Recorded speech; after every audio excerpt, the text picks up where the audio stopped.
Let's do it.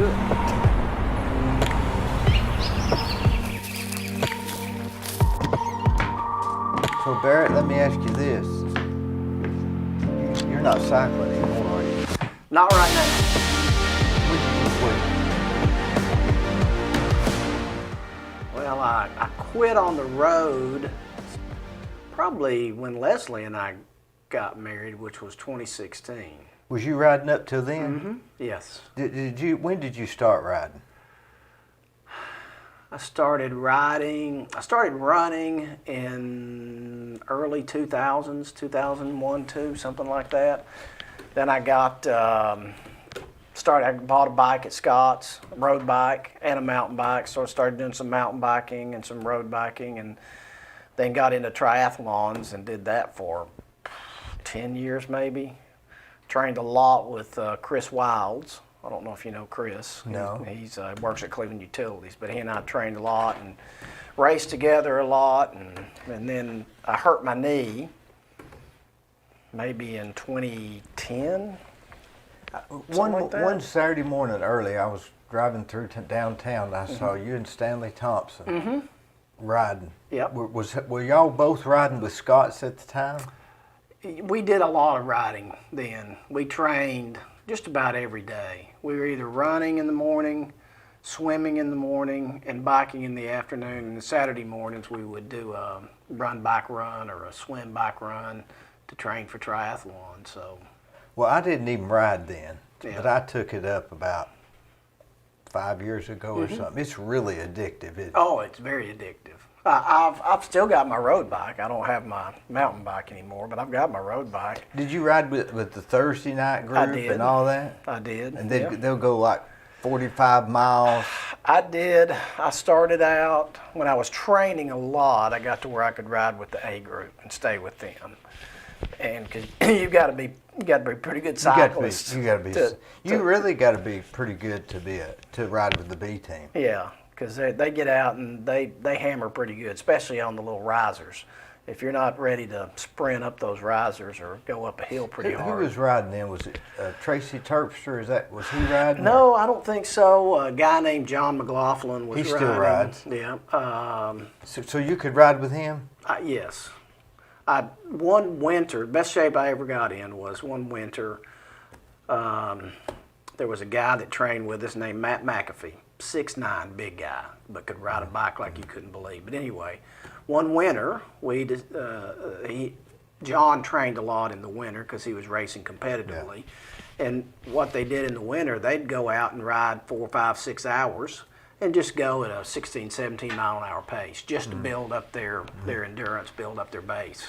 And I did that with them. We rode every Sunday. We'd meet about 1 o'clock and we'd go ride for 4, 5, 6 hours. We rode in, as long as there was sunshine and not ice on the road, we'd ride in the upper 30s, low 40s. Did you do the web store loop and all that? We did a bunch of stuff, yeah. We'd go out. Mainly we'd meet out there at Black Fox.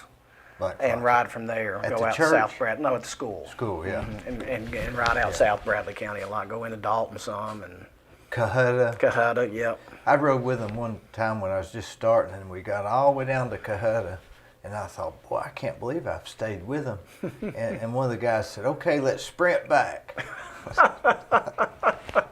Needless to say, I didn't make it. Yeah, you got to know the roads too. Cause well, it got dark, and I was coming back by myself in the dark. Oh, didn't have lights or anything. That's not fun. But I like doing like me and Alvin Calhoun ride about 4 times a week, and we do 25 to 30, maybe 25. We did 42 yesterday, I think. And I make him go about 17. Yeah. Because Alvin can go really good. Oh, yeah. He can ride with those A team. Yeah. That's about like, when I was riding with Scott's, I'd ride with Doug back in 2016. Yeah. And because I just like to go out and ride. I don't want to, I'm still competitive, but I don't want to go out and kill myself. I want to go out and enjoy myself on the bike. Get some exercise and just enjoy myself. There's a few times I've been out there, I think I was probably crying. Did you ever go that hard? Oh, yeah. There was times when I'd get dropped and I'd have to find my way back in. Yeah. I mean, there's times when You know, that's very humiliating, isn't it? Yes, it is. And you just can't keep up. No. Did you take a lot of, did you take any like bars with your protein bars? On those long rides we Yeah. did. Yeah, absolutely. You have to. If I eat spaghetti the night before, I can ride a whole lot better. But if you don't ride with them 3 days a week, you can't ride with them. No. It doesn't matter really. So you can take a real good rider, and if he hadn't ridden in 3 weeks, Yeah, you're going to notice a difference. Absolutely. but they'll catch up quicker. Oh, yeah. But I enjoy that. But you don't ride anymore at all. Not right now. We're Leslie and I are building a house right now, and my bike's actually up at the river. And but as soon as we get our house built, and hopefully next year, if my knee holds out, then I'm going to start getting back out on Thursdays with Doug and them, just to ride. Maybe once a week, twice a week at most. Leslie likes to ride too, and hopefully we'll Does she ride road bikes? She does. Yeah. Well, she and I would go out and ride. She didn't like to do more than 15, 20 miles, but we go out and we ride and enjoy. Ride mainly. We start there at Westwood and ride that White Oak Valley and Bixby Creek and that loop. Yeah, that's nice. a pretty good loop back there. And what do they call that? They call that one road the backside, or what is it? There's one road. It's White Oak Valley, and I don't know if this is what you're talking.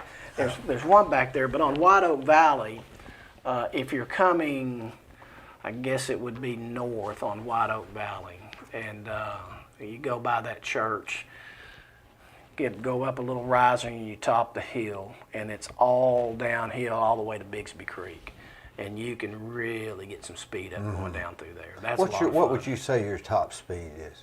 On a bike? Yeah. On the flats? Or on downhill? Oh, downhill? Oh, God, 45, maybe 50 at most. Yeah. I didn't like.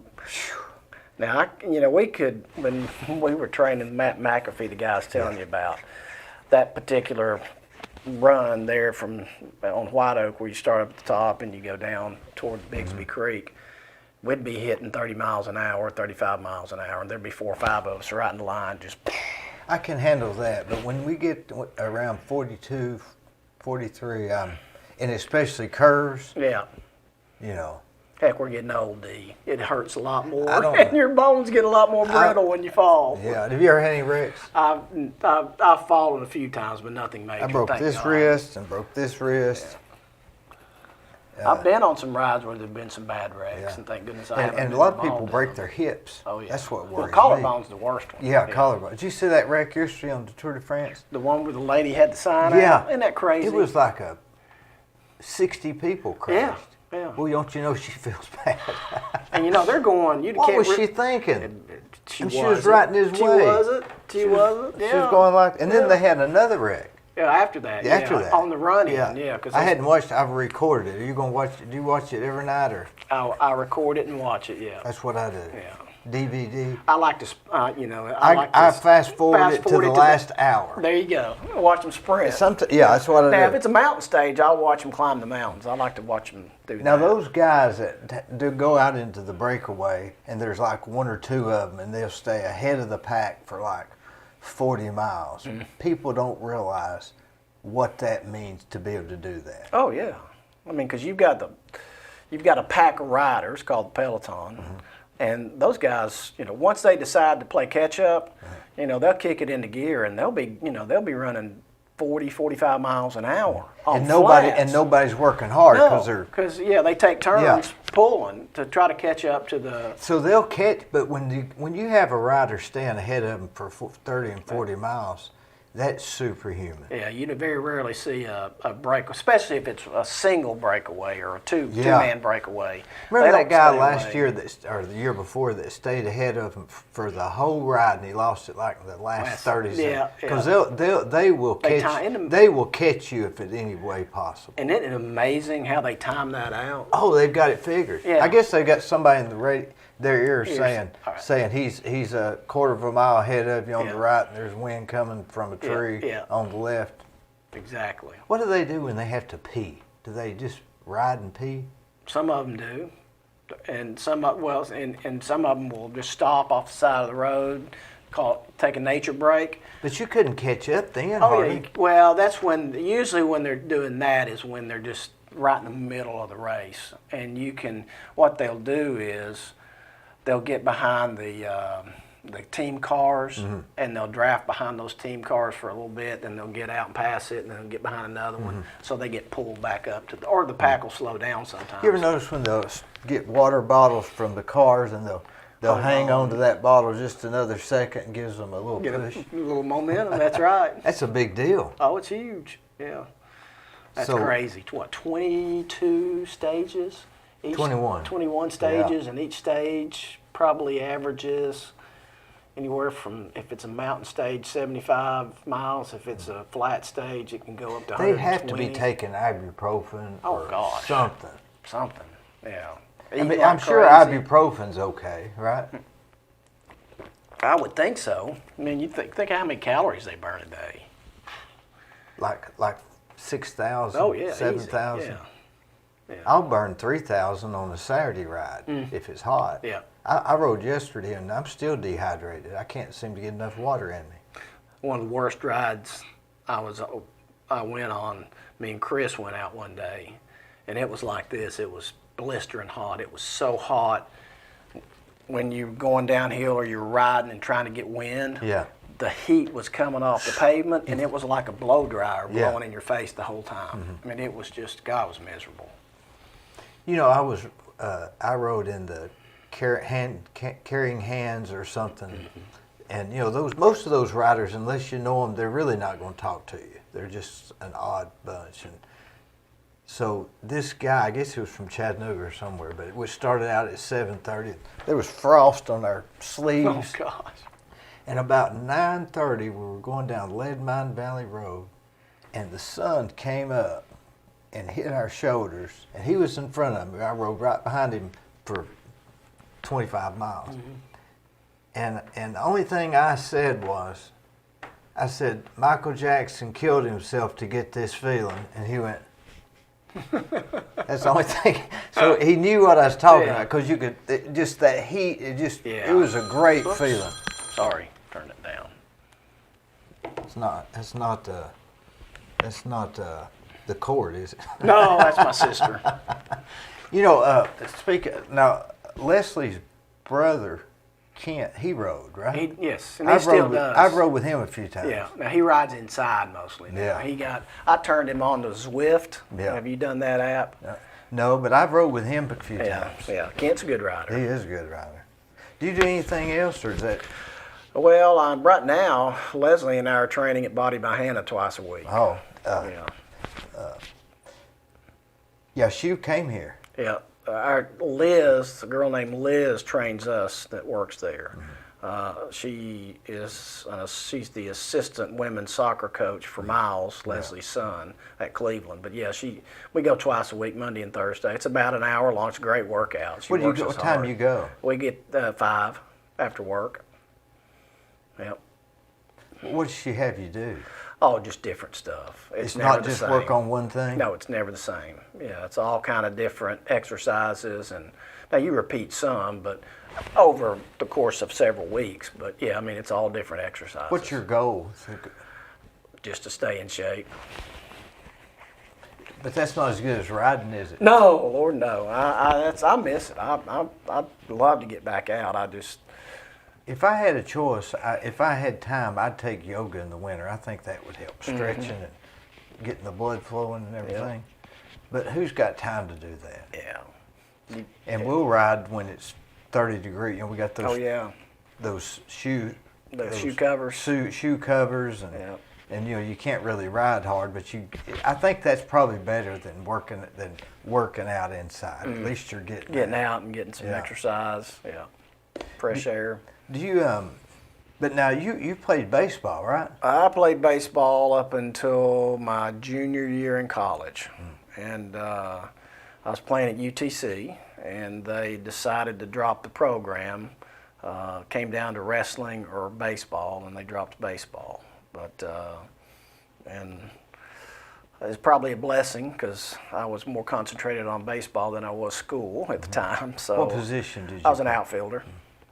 Yeah. The good thing about it was, bad thing I didn't get to play anymore, but the good thing was because I was a junior and they had dropped the program, you had two options. You could transfer somewhere and play your senior year and not without sitting out, Yeah. or if you didn't want to transfer and play and you stayed at UTC, they had to honor your scholarship. So I Were got you getting one more burnt year. out with it by then? Not really.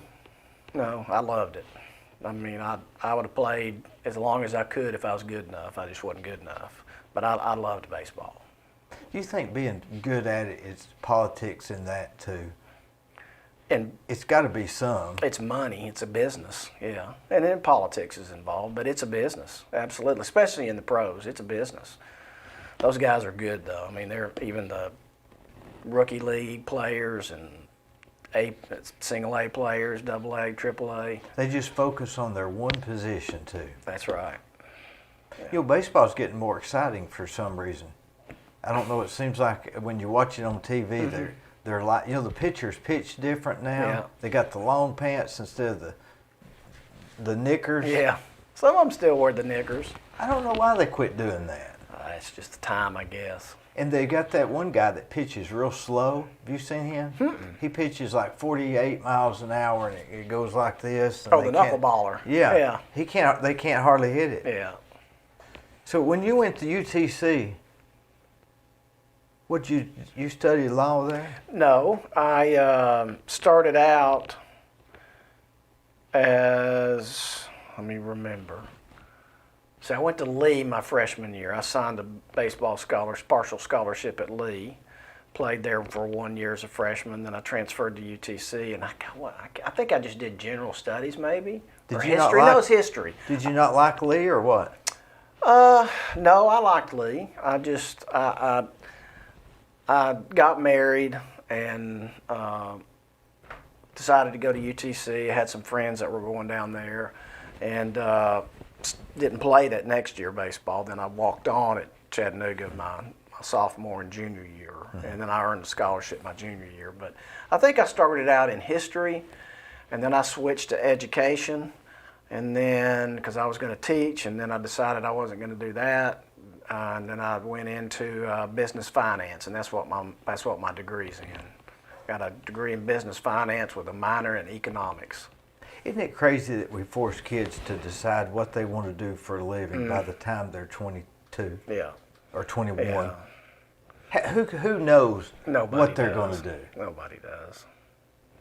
How do they solve that problem? Well, it's helping in high schools now, like this Pi Center. They've got different tracks for these kids. You know, they just don't have to go to a 4-year school. They can go to a 2-year. They can go to a trade school, and they're getting that kind of work in high school now. You know, if you're not on the college track, you can be on the trade school track. So it's a lot. But how would you even know what you want to do by the time you're 21? You don't. But you've wasted all that time and energy going. So it seems to me like. But it's good experience, though.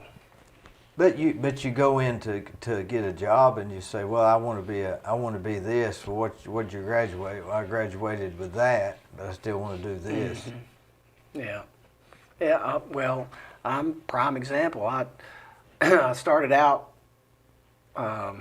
thinking about law school, and when I got out of high school, but then I wanted to be a teacher. Then I wanted to be a banker. Worked at Merchants Bank. That was my first job. When in high school, when I finished high school, worked as a teller there, and then so that's why I switched over to business finance. And then I graduated and went to work for a rent-to-own company, Tobe McKenzie. Remember Tobe? Yeah, I remember. Went to work at Randy McCoy hired me to work in one of their stores, and I became an auditor. And then Randy transferred. Or not transferred, he took another job in Athens, Georgia for a rent-to-own company in Athens, Georgia. So he hired me to go down there and be their auditor. And so I worked for about 4 or 5 years before I decided to go to law school. But you were able to go to law school because you'd already had a degree, right? That's right, yeah. It didn't matter what the degree was in? No, it doesn't. You got to have good grades and you got to do well on your LSAT.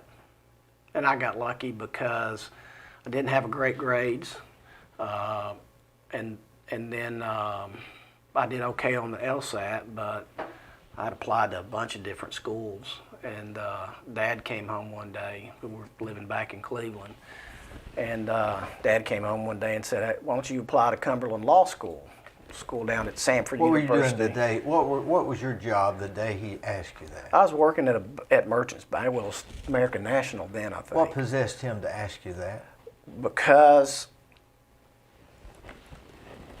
Bill Fillauer, remember Bill? Yeah, I know him well. Very prominent attorney in Yeah. Cleveland, was on the board of trustees at Cumberland Law School.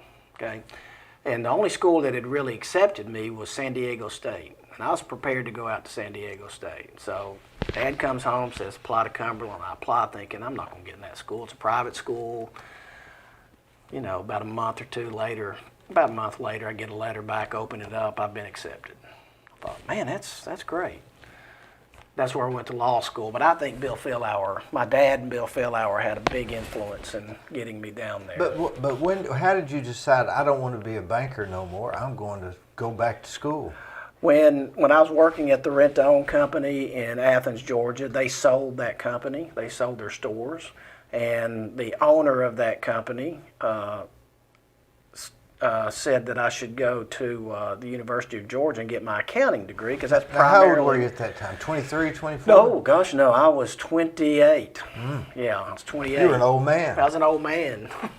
And they were going to help me go to the University of Georgia to get my accounting degree, and I said, no, I think I want to do law school. Now, what made you think that? You know, it's something Dad was a lawyer. It's something I'd always thought about in college, and I thought that was the path that God was leading me to at that time. Even though you hadn't thought about it much in the whole time you'd been out? Yeah. I mean, it's sort of like I should have done that. Yeah, I started law school when I was 29. Yep. In 1989. So, yeah. But, I mean, I got...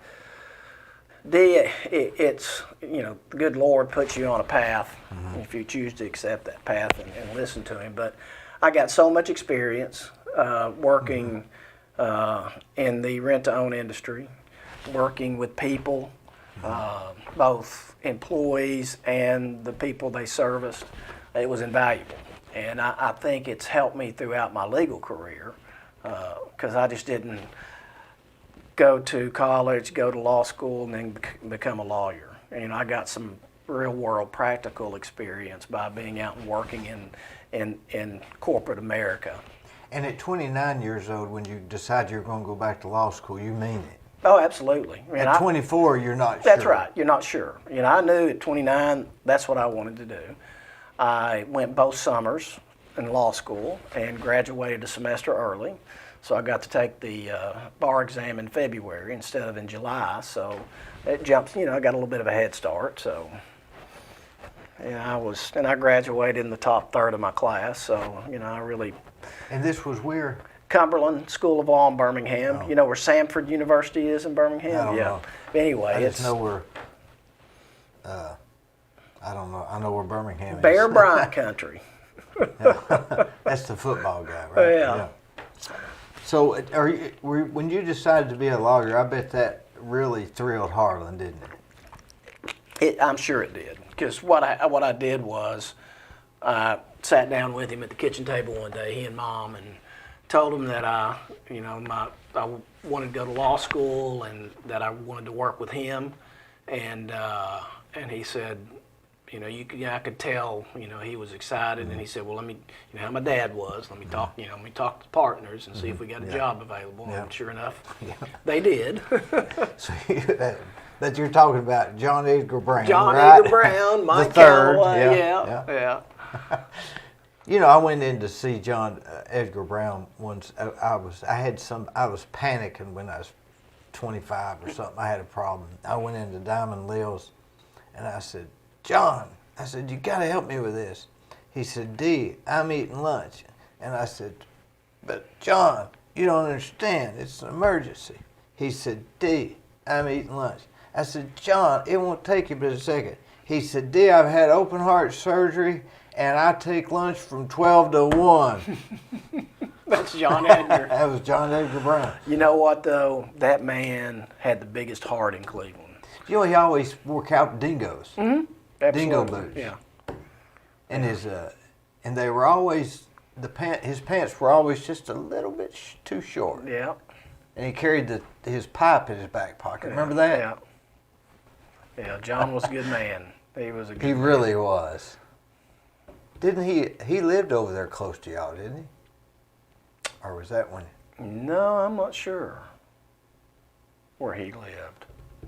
So when you when you graduated, did you go work for Hart on I that did. then? Mm-hmm. I sure did. Yeah. And Mike Calloway.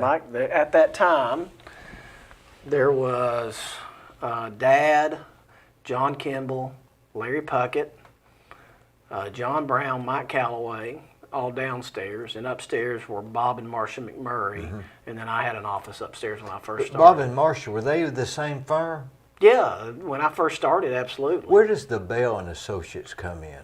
Because wasn't that what it was? Yeah, yes. So that firm started with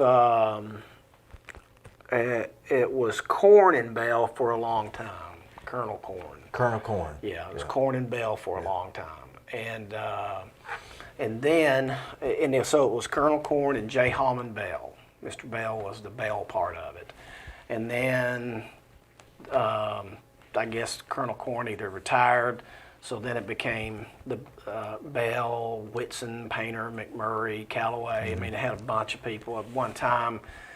Had Mr. Bell, my dad.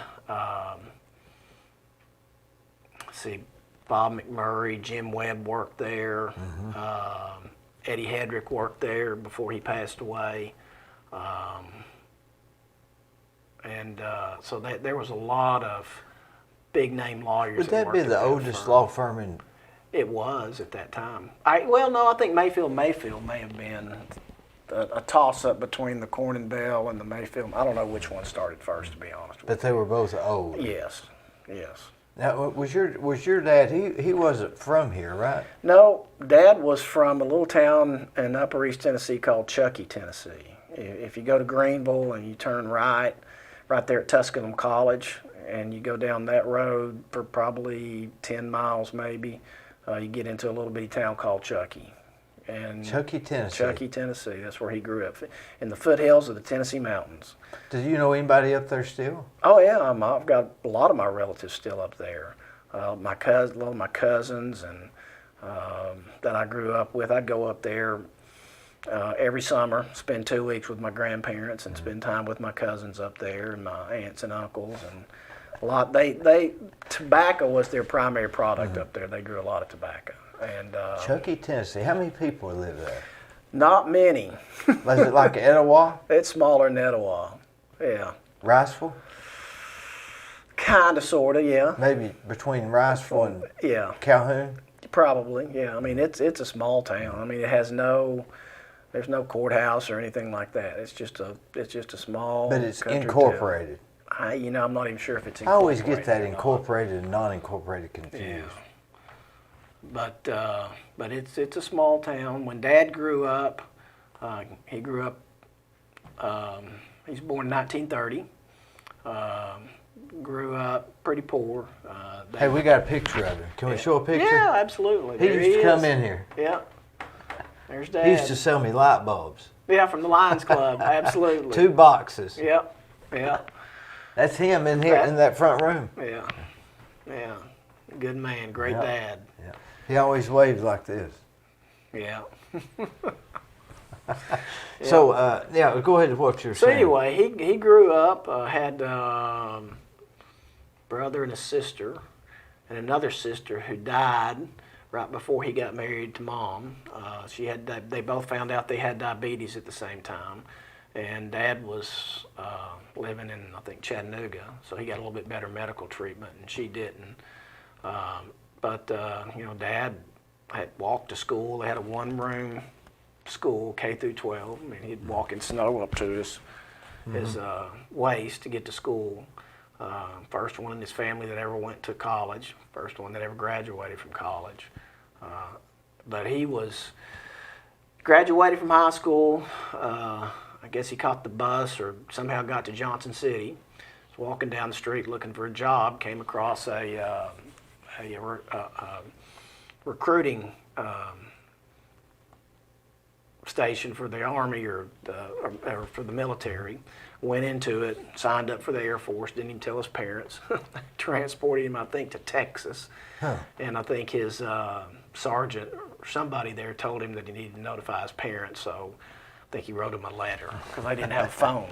Okay? Yeah. This was 1948. And he served 3 years in the Air Force, primarily in Japan. Then the Korean War broke out, and he served a 4th year. So he was in the Korean War. Yep. I never knew that. Yeah, I've got his medals in my office. What was his duties there? He was a sergeant. I've got pictures. I'm not sure what his duties were, but he made his way up to be a sergeant. Mm-hmm. And but then when he finished the military, he went to East Tennessee State University, and then went to UT Law School, graduated UT Law School, went to work for TVA as one of their land attorneys. And Jim Webb, who he went to law school with, mm-hmm. was working at the Bell firm, and they needed a title lawyer. So he and Dad were friends. Jim Webb told Mr. Bell about Dad. He interviewed him, and Dad got the job, and I think started in 1958, 59. See, one of those 2 years.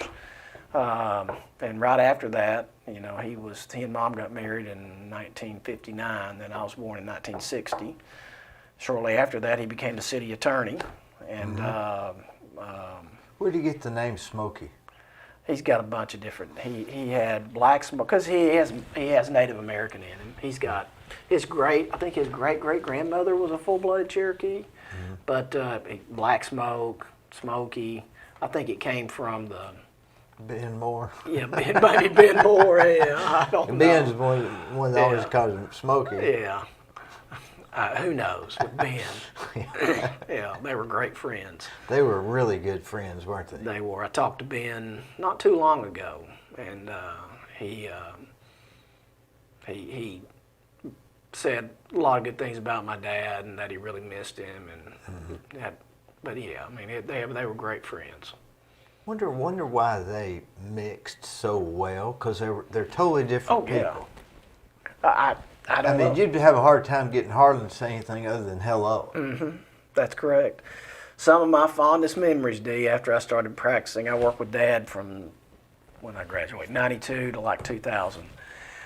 And some of my fondest memories are going to lunch with my dad, Kenneth Tinsley, mm-hmm. Eddie Cartwright, Ben Moore. It was just priceless. Yeah. Because Dad was the quiet and reserved one. Yeah. Ben was the Mr. Gruffy, mm-hmm. and then of course Tinsley and Cartwright like to talk and instigate, right? No offense, Eddie, because I love Eddie, but yeah, those are priceless. And they used to go every Friday to Couches. Absolutely, yeah. Every Friday. Mm. Now, why did they do that? They liked the barbecue. And we're talking about how many years? Oh, for a long time. Because 20 years? Yeah, at least. Yeah, long before. Yeah, a long time. I think Max Carroll was involved. He was in that group that would go down to. But why Couches? I mean, it's so far away. Yeah. I mean, Friday's the day you're trying to get done with everything. I don't know. I guess I know. When I'd go down there with them, Dad, I would always drink buttermilk. Have you ever had buttermilk? Once or twice, but I'm not a big fan. I'm not either, Dee. But Dad loved it. He drank buttermilk, and they had it there. So when he'd go and order his sandwich or his barbecue sandwich, he'd always get their buttermilk. So. And they had the Cokes in that freezer. They did. Are they still open? I think so. I forget the guy's name that owned it at that time. I think he sold it. I think I know why they went on Fridays. Because you can't get in any time else. I mean, you go of an evening, you can't hardly get in. No. And probably just get out of town. And, yeah. Yeah. But they did it for years. Long time. Yeah. Years. Did what was it like having Harlan as a father? Dad was, I'll just say this, I hope I've been as good a dad to my son Sam as my dad was to me. He was fair, he was stern. He if you got in trouble, he would get on to you. I got whipped a few times because I was probably a little bit too rambunctious at times. But he was a great dad. I mean, he wasn't a man that showed a lot of emotion, but None. But he was very emotional. I guess he showed it at home, right? Yes, Dad. You know, I was very involved in sports growing up, and I don't ever remember a time when Dad wasn't at one of my games at high school, and if we had home games at Lee or at Chattanooga, he was there. It didn't matter if it was a 1 o'clock game or a night game. He and Mom were always there to watch me play. But he was just he was a great dad, and I am the man I am today because of my dad. Well, he was just an icon for Cleveland. I mean, if you ever had to have a statue of a guy from Cleveland, I guess it'd be Harlan Painter. Yeah. Nobody would argue. He's like that big oak tree that's been in the forest for years. Yeah. He had all the knowledge. Dad was a very intelligent man. There was a time when, did you ever go into Dad's office? I'm sure you did. Did He'd have stacks of paper, literally stacks of paper all around his desk, have a little bitty space where he could do walk work. in. And there was a time when if you walked in and he asked him for a piece of paper or a document, he could tell you exactly where it was. It's right here in this stack. But he'd have them laid out in the floor. Am I right? Yeah. He'd have stacks in the floor because every stack pertained to that thing. It had something. Yeah, there was something. There was a reason that stack was there. Yeah, and I mean there was a time he had a huge title file. That title file started when it was Corn and Bell, and I can remember looking up titles through Dad's title file. And the letterhead would say Corn and Bell, and the telephone would be Greenwood. It wouldn't be a number; it'd be a name. So yeah, and so he could, and they had a title.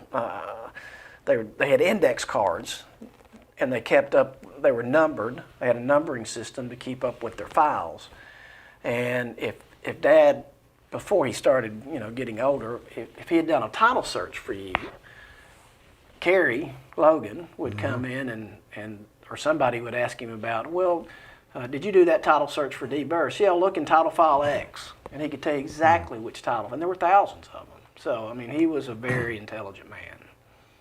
He had a way with words, too. But the few words he spoke. I remember I got in some kind of trouble one time. I forget what it was. And anyway, I forget. And the way he phrased it just solved everything. I forget now the thing, but I do remember the way he phrased it solved it. Yeah. It wasn't that either anybody did anything. It was just his phrasing solved it. Yeah. If that makes sense. Oh, it makes complete sense. There's many a times when I would,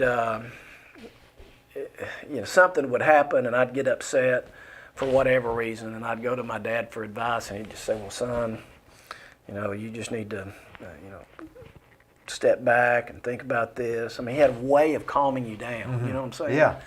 And when I first started practicing, and I had learned from the best.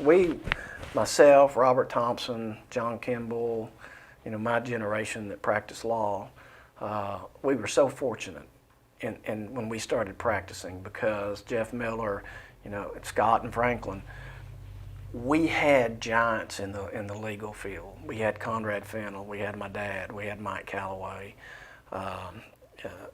John Brown. We had Larry Basham. We had so many good lawyers that had a wealth of experience, and all you had to do was go ask them, and they'd tell you about it. They'd tell you how to practice law. They'd tell you, you learn law, you learn legal concepts in law school, but you don't learn how to practice law until you get out and start practicing law.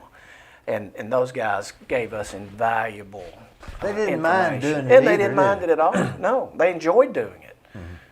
They loved to do it because they felt that it was their duty to help young lawyers become better lawyers, and that's what they did.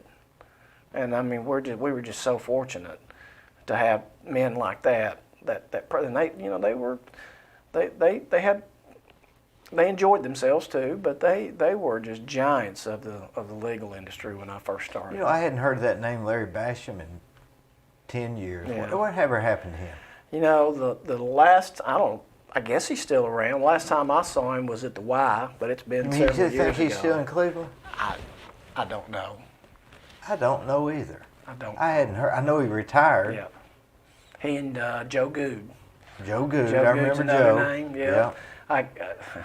When I was practicing with Dad, I did primarily title work, and so this is before the computer age, and you had to learn to go into the Register of Deeds office and learn how to search titles. They had the deed books and the trust books and the lien books. You had your general index and your reverse index. So Dad taught me how to do all that. But what was great about it is you had all the title attorneys in there. With Odell Swafford was the Register of Deeds when I first started. Then Raymond became, and now Raymond was working there when Odell was there. Yeah, and then Dinah is now. But we would, you'd go in there and we'd talk and have fun, talk about football, Tennessee football, or Atlanta Braves baseball, or they'd flip the book over. Yeah, Cleveland High School, whatever, Bradley High School. It was great. It was so much fun. And we don't do that anymore because everything's computerized now. Well, how do they do it now? Title searches? Yeah, do they? I mean, because you don't see, because you used to go in there and, like you say, you'd see Harlan there and George McCoy and different people running titles and Bob Varnell. Bob Varnell, yeah. Sharp. I hadn't thought about Bob Varnell. Yeah, but he'd go. Yeah, looking at that index. That's right. Looking for a particular name. Now what happens? They do it on computer. In Bradley County, they have what's called Title Searcher. It's a program. I think I can get online and look that up. But there's something about opening the paper and seeing if that's here or not that just makes me feel better. Oh, no doubt. I mean, you're relying on the computer telling you that's what's in there. Yeah, that's right. I mean, wouldn't you want to see it? That's the way I grew up. I mean, that's what I learned to do. You'd never make it in the title business today, would you? Probably not. You'd say, I need to go to the courthouse, and they'd think you're crazy. Well, most of the title companies hire title searchers now, abstractors that do their title searches. Lawyers don't do much searching anymore. So the searcher's not even not even a lawyer. Not a lawyer, no. And so they just get insurance and not worry about it. That's right. The insurance is cheaper than really checking the title, I guess. I don't know. I just enjoyed doing the work. I enjoyed doing the title work, and I enjoyed being around all those people in the registrar's office. It was just a lot of fun. Lots of fun. It really was. It was a good time. I don't even go to the courthouse much anymore because you have to go do your car tag somewhere else. Right. Stanley's office is across the street. It's just different, isn't it? It's a lot different. It's a lot different. Is it positive or negative? I think it's a little of both. We miss out on that human interaction by being at the courthouse, because eons ago, everything evolved around the courthouse. Everybody gathered around the courthouse. That's where you socialize. And it started waning over time, and now it's just everything's on computer now.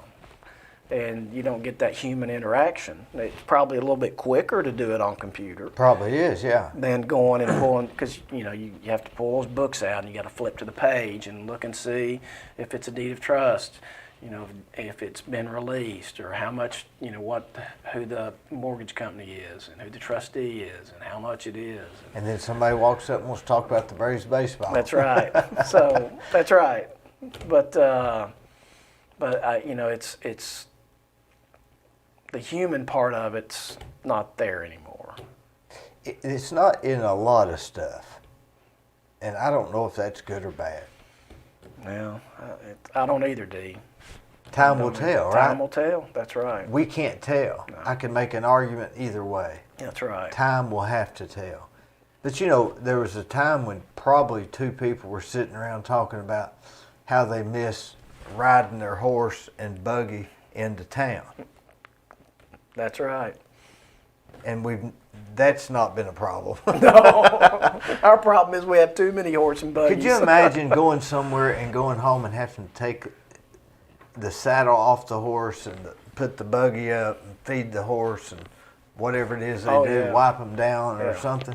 Yeah. Can you imagine? You'd have to get home, what, an hour ahead of time? At least. And then you tend to the chickens and the Yeah. cows and check your garden. And I mean, that's a different. But there was no TV. No, there was no TV.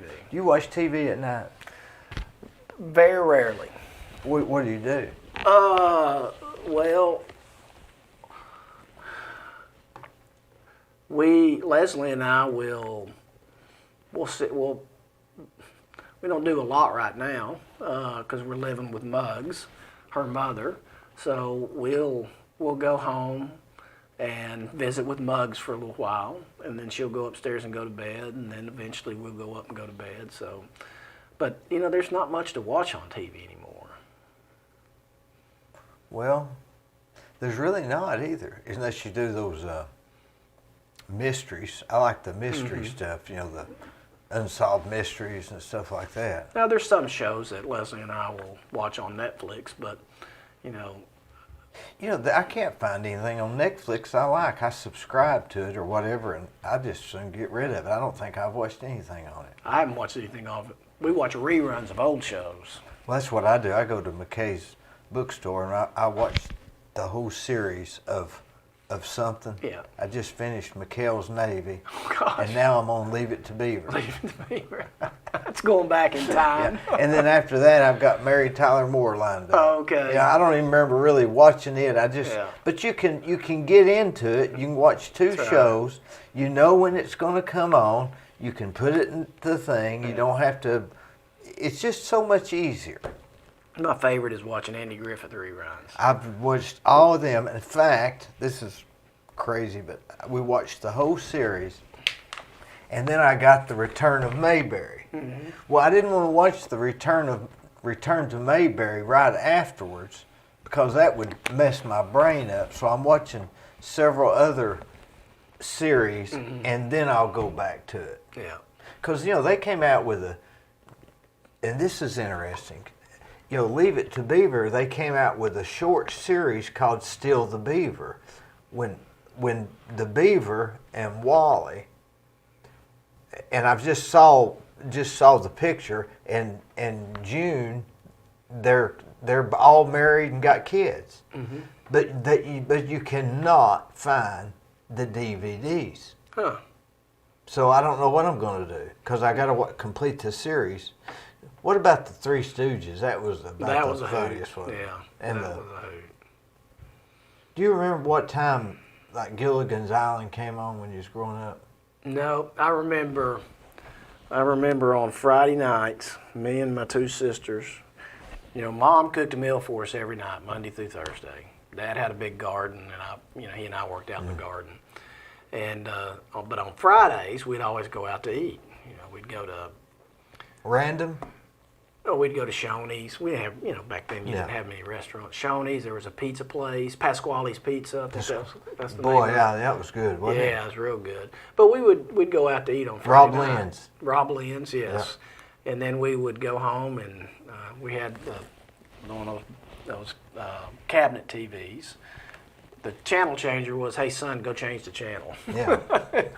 So, but then we'd get 3, 9, and 12. 3, 9, at 61 if you turn if you got the antenna turned the right way, yeah. So Fridays we would watch The Partridge Family. Oh, I love them. And oh crap, the six. The Brady Bunch. Brady Bunch. Yeah. There you go. Yeah, the Partridge Family were a lot more edgier than the Brady Bunch. Yeah. I liked the Partridge Family. Yeah. But that's what we'd watch on Friday nights. And they made that penguin, was it a penguin or a flamingo? The Flamingo, I think. You know, it was a flamingo?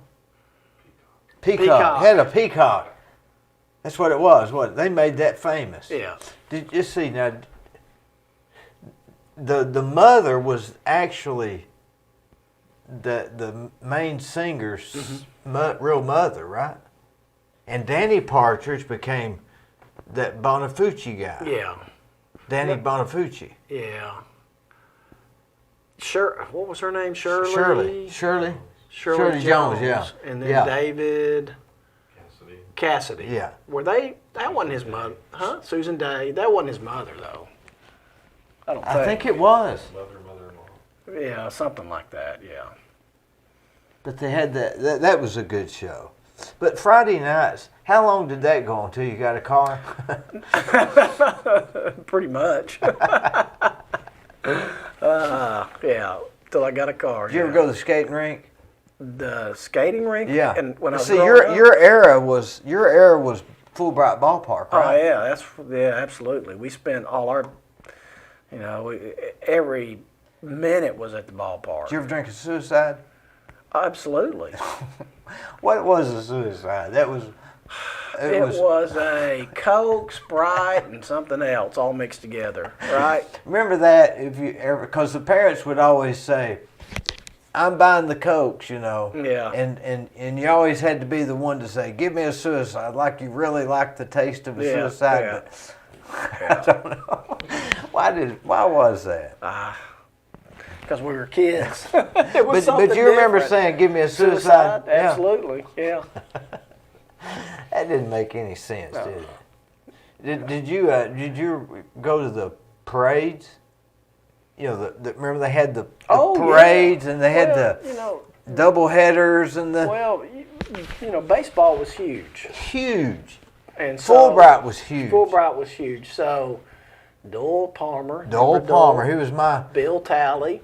No, it was Doyle Palmer. Yeah. And Bill Talley and Corky Whitlock. I don't remember Bill Talley. Yeah, Bill was the coach that had didn't have all of his own. My But best anyway, my best memories was being on the Angels with Coach Geithner. Did you ever know him? no. But I do remember baseball didn't start probably until 1st of June, and you had a big parade from downtown Cleveland. Big parade. All the way out to Fulbright Park, and then you played games. And Corky would get in that top thing, and he'd sing the Star Spangled Banner, and then they'd have the prayer, and then they'd have double elimination, and Yeah, it was, and then I can remember going to the World Series in late August when I was 14 years old. We went to the World Series in Hattiesburg, Mississippi, and I missed. I think I missed some football practice. I was a rising sophomore, but yeah, I mean, we went all summer. What teams did you play on? Because Doyle Palmer was T-ball, Well, Doyle and Bill Talley were my T-ball coaches. which was the what? Yellow Jackets? I can't remember. I know I played T-ball, and then there was what we called the minor leagues. That was when you were like 7 and 8, I think. That was the right rear park. Yeah, and then that's right. And then, Do you know who was my coach was? Dwayne Morrow. really? Well, Doyle Palmer was I played for the Dodgers in Little League from, I guess, 9 to 12. Yeah. I played for Doyle Palmer for the Dodgers. Never forget, I was 8, got called up. First at bat, Jerry Burrell's pitching. Okay, so I'm in there. I'm not bigger than a minute. Haven't grown much since. Mm-hmm. I'm in there. He throws one, wham, just nails me right in the arm. A big old imprint of the seams in my arm. But yeah, I played for the Dodgers, and then I played for the Hawks and Dixie Boys. Earl Rowan and Steve Benton were my coaches. And then what about the Pony League? Well, that was the Pony League. That's 13, 14-year-old was. That was the front right. Yeah. Was that right? That was the big field. The front right. Yeah, front right. Yeah, Front right. Yeah. Yeah.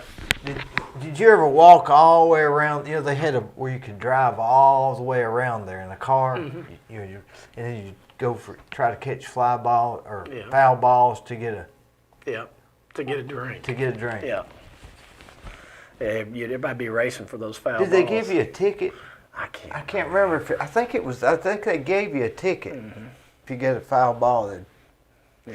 But Lots of good times. I was talking to somebody. They said they still do that, and I just thought not like they did. No. Well, no. And you know they didn't treat football that way or basketball. It was just baseball. Baseball was big. Now we did have, we had the Y League for basketball, and then we had football. We had a city league, which was pretty big. Yeah, that was pretty big. But they called that Pee Wee or something. There was Pee Wee. What was it? Pee Wee. I can't remember, but I just remember I played for the Eagles, and that was at Arnold School. No, that was at where did we play our game? Maybe we did play them at Arnold School. I know we practiced there at Stewart. I can remember doing practices with having to go over. I was on the midget league. Midget, that's what it was. Pee Wee midget, yeah. and then the juniors. Yeah. I can't remember what they called those guys. Huh? No, it wasn't Pop Warner. No. No, it was, it was Pee Wee and Midget League. Yeah, and then, that was it. And then you had the next step was the 12, 13, 14-year-old kids, 10, 11, 12, 13, 14-year-old kids, yeah. But I remember doing that. I played football there, and then I played football at Cleveland Junior High for Coach Underdown, and that's when I found out that coaches were not nice. Coach They were all your friends till then. Yeah. Coach Underdown was a hoot, wasn't he? He was the most miserable person I think I've ever met. He, if he ever caught you fighting in class, Oh, he'd make remember you what fight you him. do? Yeah, make you fight the people. He'd put all the students Yeah. in a ring and make you put He on was these a big miserable person. 16-ounce boxing gloves and make you duke it What out. was his deal? I don't know. I never knew of him before and never knew of him after. Yeah.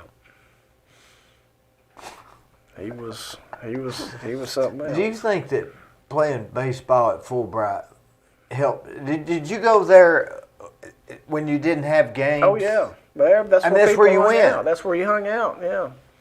Did you play with Jeff Lovingood? Jeff's younger than me. Yeah.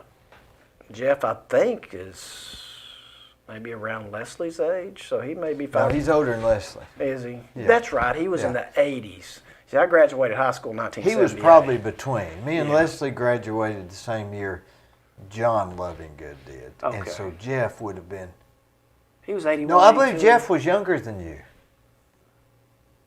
He's definitely younger than me. Yeah, he's maybe 2 years. Yeah. 2 years older than me, 2 years younger. Yeah, that may be right. Yeah.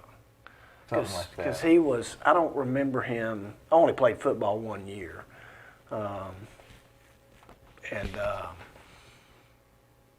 But I think Jeff maybe graduated in 81, 82. I think he was Alan Smith's age, maybe, right around there. He might have been a year younger than Alan. Yeah. What time? When did you? So you've been in Cleveland your whole life. You were born and raised. I grew up in Cleveland, born and raised here in Cleveland. The only time I've not lived in Cleveland was when I was in school in Chattanooga, and then when I worked in Athens, Georgia, and then when I went to law school in Birmingham. Did y'all always live over there off? No, when they lived in a house, Mom and Dad lived in a house off of Peerless Road, forget the name of the road, for a brief period of time, and then they moved to Eastview Circle. And I lived there up until I was 9 years old. Where's that at? It's Wolf Edition. Oh yeah. Wolf Edition. Wolf Edition. But yeah, we lived right next to Jack Whitson. Jack Whitson was on one side of us. Jim Whitehead was on the other side of us. My best friend ever lived on Wolf Street, I think it was, Mike Conley. He and Not I, Conley. Where do I know that name? he's a coach at Cleveland High School. Well, not Cleveland Middle School. Been there for years. But Mike and I met each other when we were like 4 years old, and we just played GI Joes together. Grew up playing, sports together, and we've just been friends for years. And but yeah, we lived there till about 9, and then Dad and Mom built the house over off of Blythe Ferry Road in 1969, and we moved in sometime in 1970. And I was 10 years old when So we you've moved in been there your whole Oh life? yeah, pretty much, yeah. Was it hard selling that place? It was one of the hardest things I've ever done in my life. Why is that? That's where you grew up.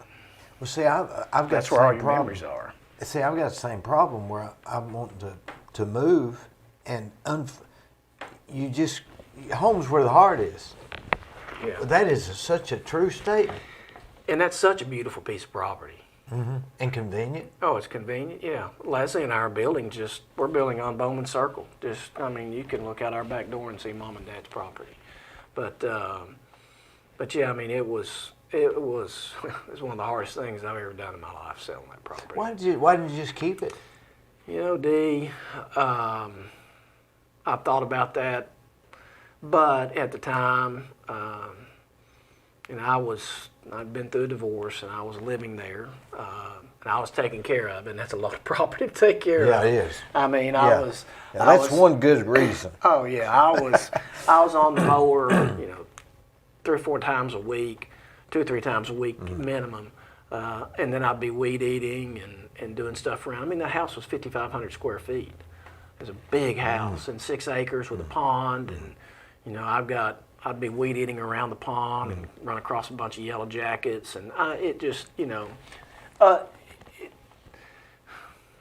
it was too big for what Leslie and I needed.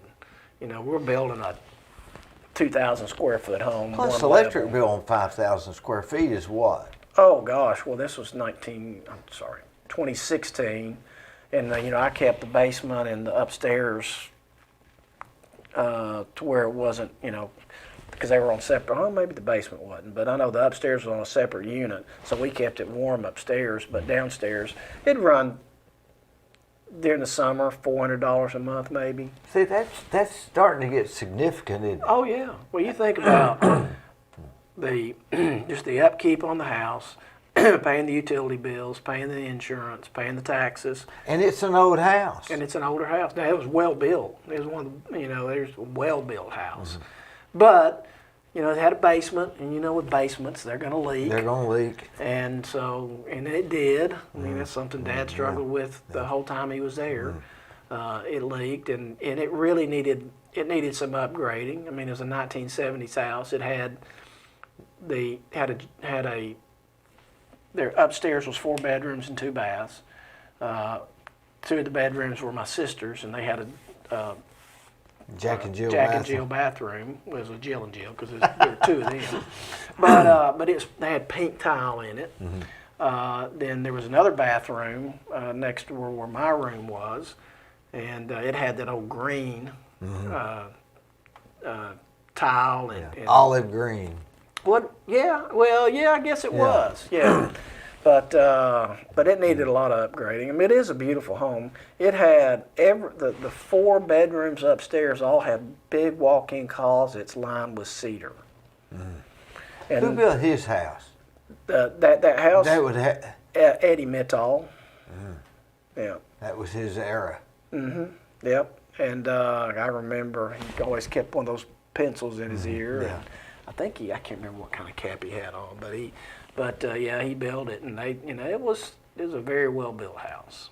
And the new houses now are insulated so much better. Oh yeah. So much more electric efficient. Oh yeah. So you figure electric bill today is $200 or $450. That's a big deal. That's a big deal.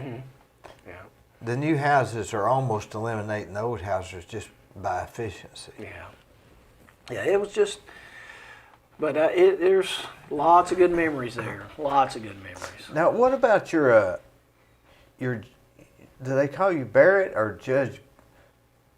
Well, Barrett or I'm Judge Barrett Painter? right now. If But I'm during on the day, if I'm on the bench, I'm referred to as judge. is Judge Painter? Yes. Or just Judge? Judge Painter. You know, I always get confused. You wear a robe, right? Correct. Now, some judges, now Carl Collins, who's a good friend of mine, he didn't have to wear a robe. What's the difference? He chose not to. Well, I asked him, and he said he presided over a lower court. That was his answer. He could have worn. Dwayne Bunch wears a robe now, doing the same job that Carl did. But I mean, it's Casey Stokes doesn't wear a robe. Some judges just. His arms are too big. But yeah, I wore a robe in city court when I was city judge for 6 years, and I wear a robe now. But well, it adds a respect. it does, right? It does.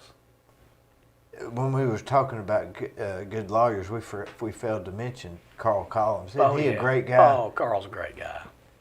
Great He guy. is a great guy. You know, for somebody, you'd never know all the work he's done for charities and for schools. I mean, there's a huge building at Tennessee Wesleyan named after him. Oh, I know, yeah. Yeah, I mean, he's done a lot, and for University of Tennessee, He gave him $2 million. Yeah, I mean, just it's unreal. Carl Collins would help you any way he could, wouldn't he? Yes, he grew up. He's part of that generation that they've been over backwards to help you. That's how they were taught. Now, what is that? Just us saying that, or were they really that way? Does that make? Are we just perceiving it that way? Because I think the answer is no.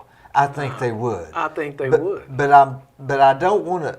But I am open to the fact that maybe that's the way I'm perceiving it. Well, it could be. It could be. But I mean, I never had.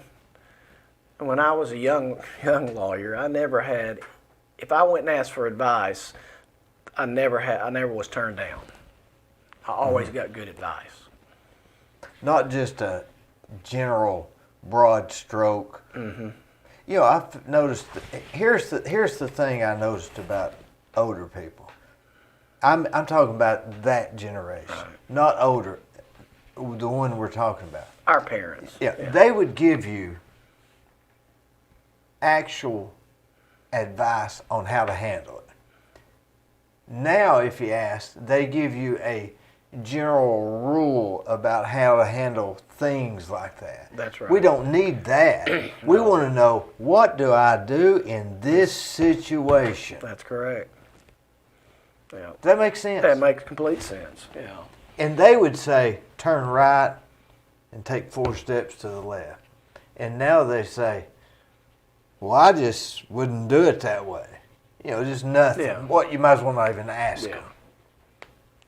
So let me ask you this. So you're saying that all judges have to, you can wear a robe or not? Or is there a court that says you have to wear a robe? Well, they prefer you to wear a robe. Well, I shouldn't say they. The administrative office of the court, Supreme Court, they prefer you to wear a robe because it's, you know, when you go to court, it's supposed to have some sense of almost reverence. You know what I'm saying? And no distraction. And no distractions. And you've got to have a lot of patience to be a judge, because you get people that come before you that want to act up. And you just don't want to say you're going to jail. You got to have some patience. You got to have wisdom. You know, I pray every morning for guidance and wisdom when I'm on the bench, and I pray for everybody that comes before me. You really do? Absolutely. I mean, it's really that Yes. weighs heavy on you? Yeah, I mean, because I take my job seriously. It's not things aren't necessarily black and white, My jobs, I've got, wear several hats. I'm primarily the session civil judge, which is the small claims court. People that, most of these are people that are, they've gone and had their car repaired and had a terrible job, or they had remodeled job that didn't go out like they wanted to, or they let somebody borrow some money and they didn't get repaid. So they're coming to you in their time of need, and and so I have to listen to those cases, and they usually don't have lawyers. So, I'm listening to what they have to say, and I have to apply. I took an oath of office to apply the law. Sometimes I want to feel sorry for somebody, but that's not my job as a judge. My job is to listen to the facts, apply the law, and make a decision. In juvenile court, which is another hat I wear, juvenile judge, that we can make a difference in kids' lives, and we are making a difference in kids' lives, and that's the most gratifying part of what I do now. It's one of the reasons I got into this and wanted to be this particular judge, because of helping juveniles. We have a lot of success stories. I have a wonderful staff. Vicki Towns, my director, and when I came in, I didn't change anything, because Dan Swafford had done a great job as juvenile judge. Van Deacon had started the juvenile department, and it's just built over time. And we have so many programs and so many good workers that really care about these kids, because these kids are coming to us in a time of need. And if we can make a difference in one life, it's all worth it. So that part of it is it gets frustrating, because some of these kids don't want to listen, but we have great leaders in our juvenile staff that really help these kids and really want to work with them and try to make a difference. I also do order protection court, where people are, somebody's getting abused, or somebody believes they're getting abused, so they're coming, they get an order protection. So I listen to those cases. I also have environmental court, where people aren't keeping their property clean, or they've got junk cars on it, or whatever. I do that. I do mental health court. I think I've had 2 or 3 cases that I've had to deal with in mental health court, but that's dealing with people that are really struggling. They are really struggling. Yeah. They need help. And so, but I love what I do right now. I mean, I've been practiced law from '92 to October of 2020. That's when October 1, 2020. 18 years? Yeah, more than that, 20-something years. Yeah, 92 to 2020, however long that is. But anyway, I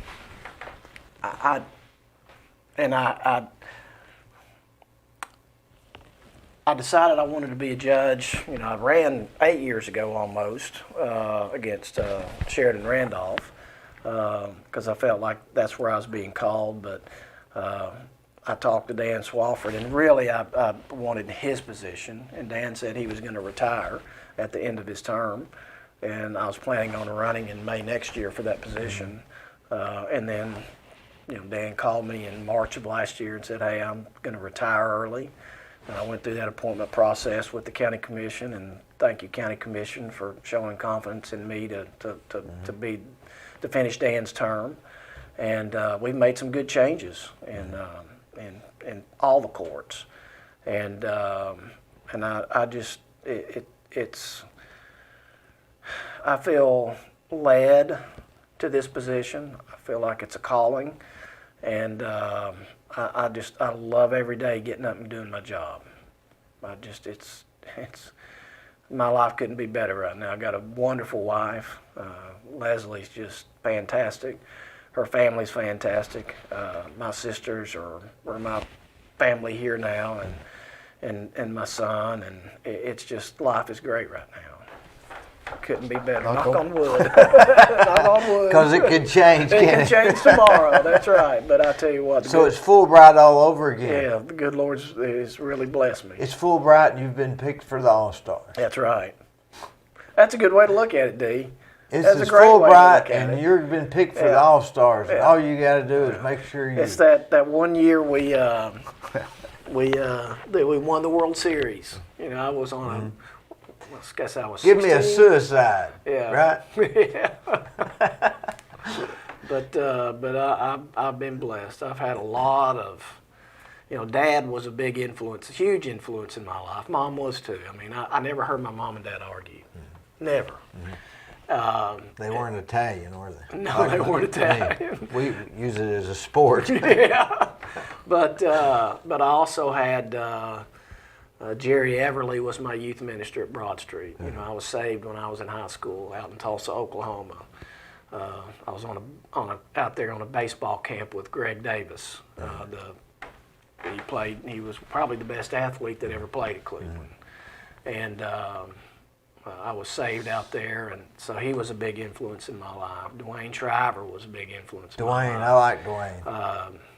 He was my high school baseball coach. And wrestling coach, And wrestling I guess. coach, yeah. And so it was, I've been fortunate to have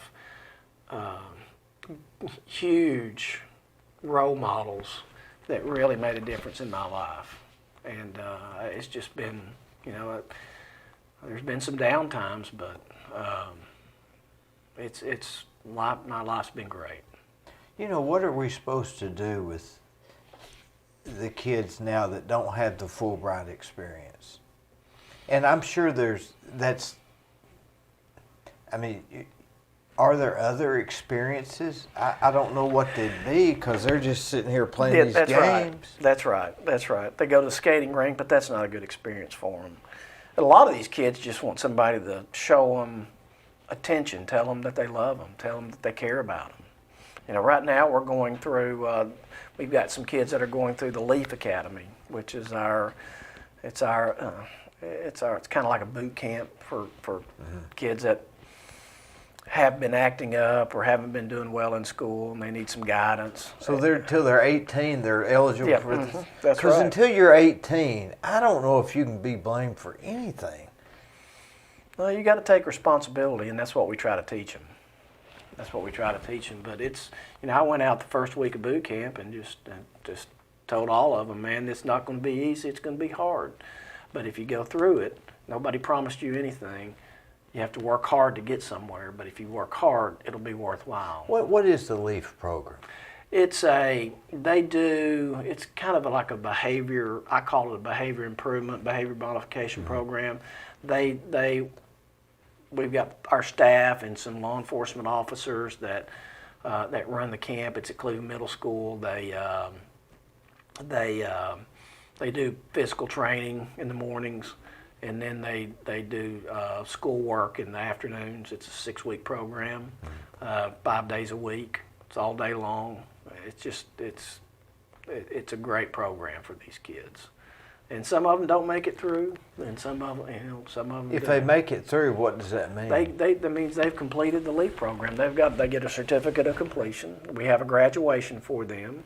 They get recognized. We have people come and speak at the graduation. It's worth something, isn't it? It's worth something to them. Yeah, absolutely. It's just like I said.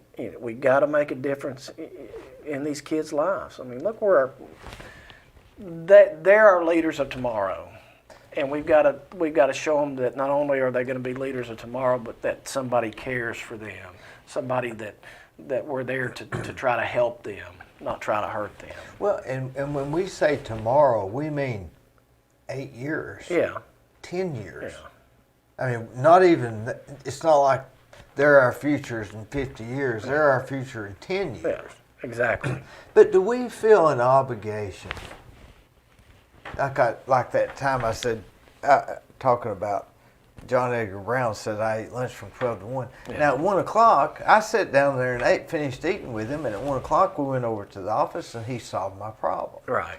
So it's not like he ignored me, he helped me. Yeah.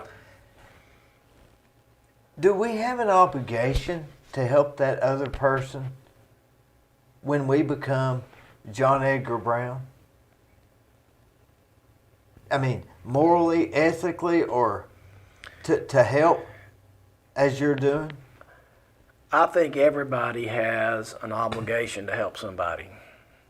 I mean, if we didn't, then there would be a faceless society. I mean, we all have an obligation to try to help somebody, whether it's through leading them to Christ, or whether it's solving a problem that they've got, whether it's getting them a job, whether it's helping them through school, getting them on the right track. We've always got an obligation to try to help somebody. We get caught up so much in ourselves sometimes that we think about me instead of everybody else. And when we start thinking about me and forget about other people, then we're not helping other people. And I think we've got an obligation to try to help other people. Obligation from what? God or just ethics? Well, I think it's more from I think it's more from God, because we got to try to help people.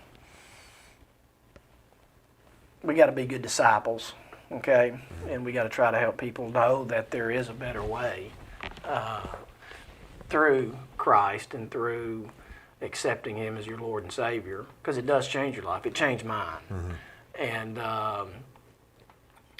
but it's in that we become, if somebody looks at Barrett Painter and says, well, why is he kind, why is he humble, or Dee Burris, why is he kind, why is he humble, why does he help other people, then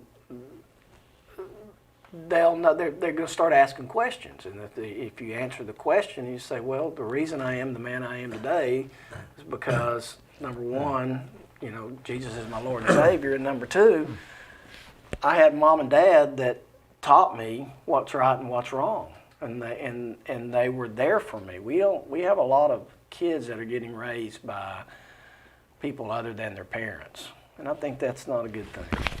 That is not a good thing. And it's we need to try to help. At least for me as a juvenile judge, well, I want to try to help these kids know that there's something else out there for them. Somebody cares for them, and I don't know what we're going to have to do to get mom and dads to realize that they need to be parents first and foremost, because it's a huge responsibility to have children. I'm fortunate. I've got my son Sam, who's a great guy, great kid. Well, he's not a kid. He's 30 now. 30, golly. Yeah. I remember when he was born. I know it. And then you look at Miles and Kent, Leslie's sons, Miles and Biscuit, and they're wonderful because they had good parents. Why do they call him Biscuit? They've called him Biscuit for years. For years. Yeah, it's not what you think. So back when Biscuit was smaller, they spent a lot of time with Doug and Cindy Moore. Doug works for Cleveland City Schools, and Cindy's a physical therapist. But they spent a lot of time with Doug and Cindy. And Biscuit, when he gets out in the sun, he gets dark, okay? And one day, Doug said, Kent, you just get brown as a biscuit. And that's how he got the nickname Biscuit. It stuck with him. It stuck with him all those years. Yeah, and everybody knows him as Biscuit now. But they had good parents. I had good parents. I hope Sam had good parents, and so it's. Can you think back at Doyle Palmer? I remember Doyle Palmer. He was people like that. They had no fame. I think he died like this year. Yeah, just recently, yes. He's had no fame. He was nothing other than a good guy that wanted to help. And he probably was happier than we are. I mean, it's not like, I don't even know what he did. I just remember the 2 years that he coached me, I just thought the world of him. It's almost like you think they're there to help you, if that makes sense. Yes. It's not that they're going to give you advice, or they might give you advice. It's that if you needed advice, they would give it to you. Does that make sense? That makes complete sense. And so I think that's what places like Fulbright did that to me. Now, Coach Underdown didn't do that. He wasn't going to help you. Yeah. Coach Palmer was. So if people have more Coach Palmers than they do Coach Underdowns, the world would be completely different. It'd be completely different. Absolutely. Absolutely. It's, and it's not, you shouldn't wait till somebody asks. If you see somebody that's struggling, you should reach out to them. And now, we get so tied up in our jobs and our families that we forget about that. But if we can reach out, and I think that's part of why I'm so passionate about the job I have now, because I can help reach out to and help people that have troubles, whether it's in sessions court, whether it's in mental health court, whether it's juvenile court. People are coming before me in their time of need, and if I can just show them a little compassion, a little. You're wanting to be a Coach Palmer. Well, yes. And I have a job as a judge that, sometimes I don't make everybody happy because my ruling may be against somebody, because you got a plaintiff and you got a defendant. 50% are going to be mad. Yeah, and somebody's not going to be happy with your ruling. But if I explain my ruling and I tell them why I'm ruling a certain way, then that they get that. Do you think that's closure for some people? It is. It's like they want to argue about it till then, and after that, they're okay, I'm accepting it this way. Yeah, for the most part, that's true. That's correct. It's almost like a funeral, in a sense, because a funeral's closure. Mm-hmm. If you didn't have a funeral for people, it'd be disturbing. Now, when does your thing, is this an elected position? It is. So I got appointed by the commission in June of last year to finish Dan Swafford's term. His term ends September 30th of 2022, next year. He was going to retire anyway. He just retired early. Mm-hmm. So I've got to run for this position in May the primary is May 3rd, 2022 next year. So I'm in the process of getting my campaign committee together and got a plan going forward. How do you run for something like that, saying, "Hey, vote for me, I'll convict you"? Well, and that's not the case, is it? No, you can't. There's certain guidelines that the Supreme Court puts on us in how we run a campaign. I can't directly solicit funds from anybody for my campaign.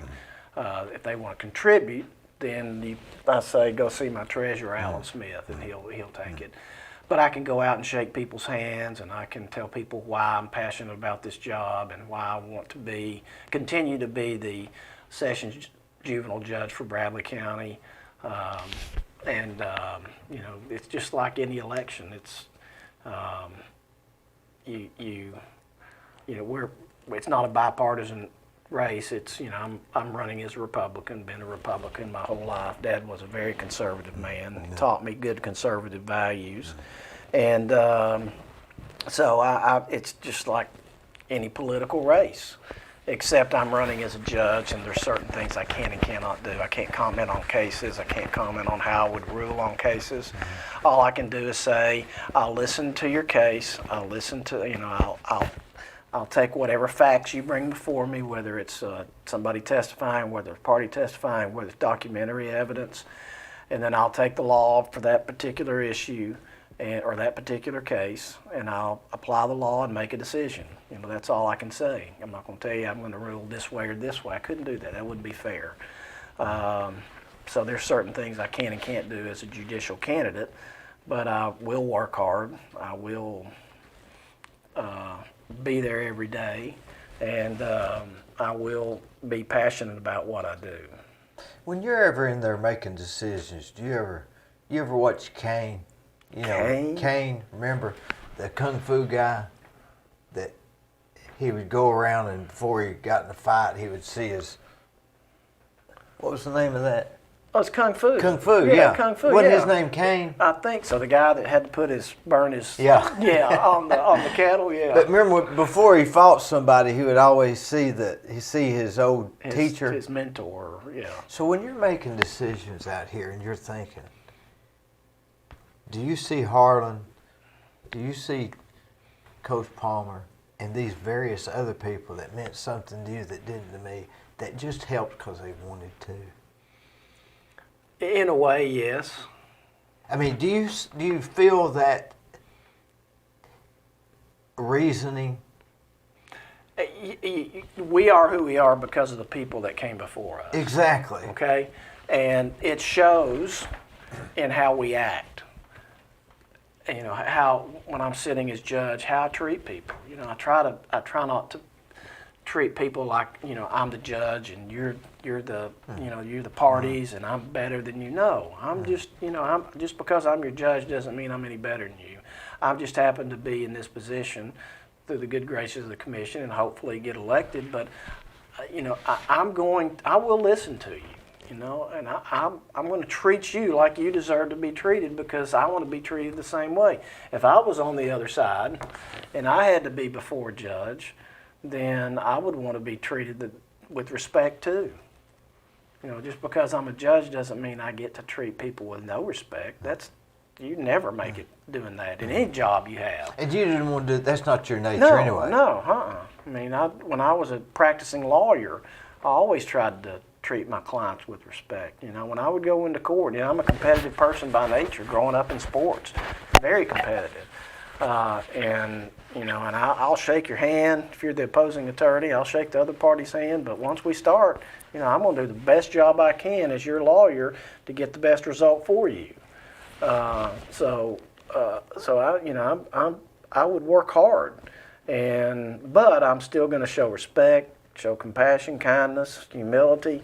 Those are all things that everybody should have in whatever they do. Because if you don't, then, you know, people they're not going to show you any respect if you don't respect them. Let's go home and watch Tour de France.